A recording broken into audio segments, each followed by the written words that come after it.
সংসারে শাশুড়ি ননদের কথা যদি আপনি হজম করতে পারেন তাহলে আপনার মতন ভালো বউ আর একটাও হবে না। আর যদি না পারেন তাহলে তো।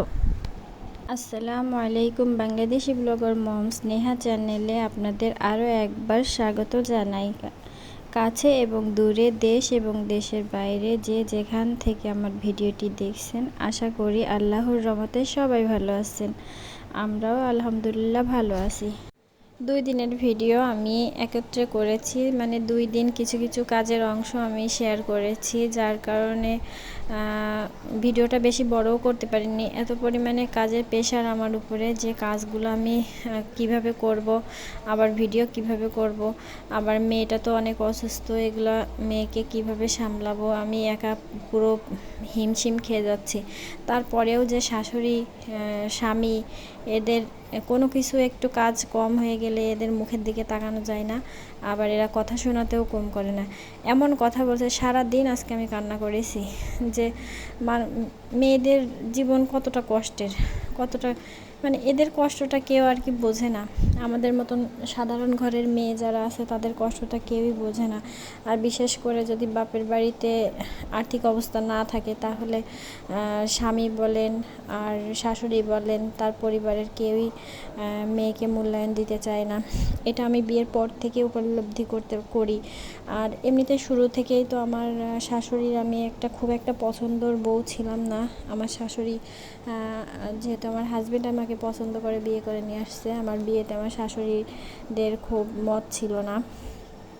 তো সেই কারণে শুরু থেকেই তারা বিশেষ করে আমার শাশুড়ি আমার ননদ দেখতে তেমন একটা পছন্দ করে না। আমাকে প্রত্যেকটা কথায় দোষ ধরে, প্রত্যেকটা কাজে দোষ ধরে। আমি আলাদা, কিন্তু আমার সংসারের মানে কর্তৃত্ব সব কিছু তারাই করে।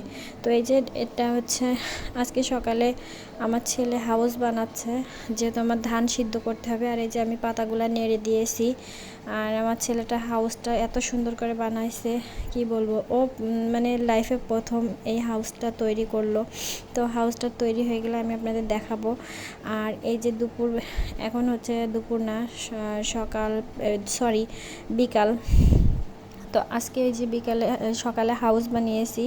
তো এখন এই যে ধানটা ভাপ দিচ্ছি, ধানটা ভাপ হয়ে গেলে তারপরে এই যে পানিতে ভিজাই দেব। এই যে দেখাচ্ছিলাম কিছু একটা অল্প একটু অংশ হাউস কিভাবে করেছিলাম। এই যে অবশ্য আমাদের জায়গাও অল্প, তো যার কারণে আমরা প্রতি বছর এইভাবে না ড্রামে ভিজাই, কিন্তু ওই ড্রামগুলো সব ফেটে যাওয়ার কারণে এইভাবেই আর কি হাউস বানিয়েছি। আর এই যে হচ্ছে আমার ঘর বাড়ির এমন অবস্থা।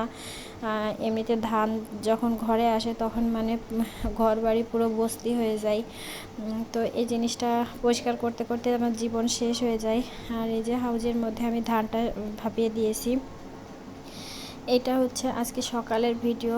আজকে সকালে আমি এই যে এখন রাত 3টে বাজে। তো রাত 3টের সময় উঠে আমি ধান সিদ্ধ করেছি, প্রায় 7 মণ ধান সিদ্ধ করব। তো যার কারণে আর শাশুড়ি তো হাত লাগাবে না, আমিই করব। আর এই যে আমার মেয়ের শরীরটা খুবই খারাপ। আমার মেয়ে কান্নাকাটি করছে ওই রাতে উঠে। তো আমি হাজব্যান্ডকে বললাম তাহলে তুমি একটু জাল দাও, আমি ওকে আবার ঘুম পাড়িয়ে দিয়েছি। তা উনি আবার একটু জাল দিচ্ছে। আর আমার হাজব্যান্ড তো বসে থাকে না, ও তো অনেক পরিশ্রম করে, অনেক কাজ করবে। একবার মাঠে দেখাশুনো করে, আবার তার হচ্ছে দোকান আছে সেখানে দেখাশুনো করে। তো তার উপরেও রাগ দেখায় লাভ নেই আমার। তো এই যে যেহেতু আজকে শুক্রবার, আজকে মাংস টাংস কোনো কিছুই রান্না করব না। আর ধানটা শুকাতেও দিয়ে দেব, ধানটা সিদ্ধ হয়ে গেলে শুকাতে দেবো। এখন তো দুপুর 11টা বাজে। এরই মধ্যে ছাদে কিন্তু ধান আমার দেয়া হয়ে গেছে, ধান নেড়ে দিয়ে আসছি। আর হচ্ছে যে সকালে 11টার সময় আমি রান্না করে নিচ্ছি। তো আলু দিয়ে, পেঁয়াজ দিয়ে আর কিছু কাসকি মাছ দিয়ে চচ্চড়ি করব। তো আমার ভিডিওটা যদি আপনাদের ভালো লাগে বা কোনো একটা অংশ ভালো লেগে যেতেও পারে, তাহলে প্লিজ লাইক কমেন্ট শেয়ার করবেন। আর এর মধ্যে যারা আমার ভিডিওতে নতুন সদস্য হয়েছেন তাদেরকে অসংখ্য অসংখ্য ধন্যবাদ, যারা পুরাতন সদস্য আছেন তাদেরকে অসংখ্য ধন্যবাদ। তা এটা হচ্ছে আমার মাছ চচ্চড়ি হয়ে গেছে। আর রান্না করব হচ্ছে সজনে ডাঁটা আর ডাল রান্না করব, ছোলার ডাল ভুনা করব, আর সজনে ডাঁটাটা চচ্চড়ি করব, আর ওই যে ডাঁটা কচু আছে না, শোলা কচু, ওটা রান্না করব। তো আজকে সব কিছু সিম্পল খাবার রান্না করব। আমরা তো এমনিতেই সিম্পল খাবারই খাই, খুব সাধারণ, গ্রাম অঞ্চলের খাওয়া দাওয়া খুবই সাধারণ হয়। আর হচ্ছে যেহেতু মানে সবাই মিলে অনেক মানুষের রান্না করতে হয়, তো আমার এক ভাগে দুই ভাগে রান্না করলে হয় না, একবারে 4-5 ভাগে রান্না করতে হয়।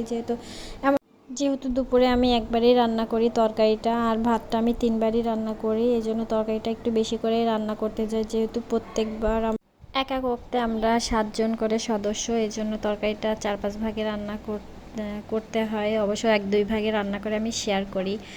আর এই যে এখন দুপুর 2টা বাজে, এখন আমি ছাদে এসে ধানটা নাড়তে এসেছি, আর এই যে গোসল করেও নিয়েছি এরই মধ্যে। তো এবার খাবারটা খেয়ে নেব। আর ধান চাল কিভাবে চাল বানিয়ে নিয়ে আসলাম সেটাও আপনাদের সঙ্গে শেয়ার করব। তো ভিডিওটা বেশি বড় করব না।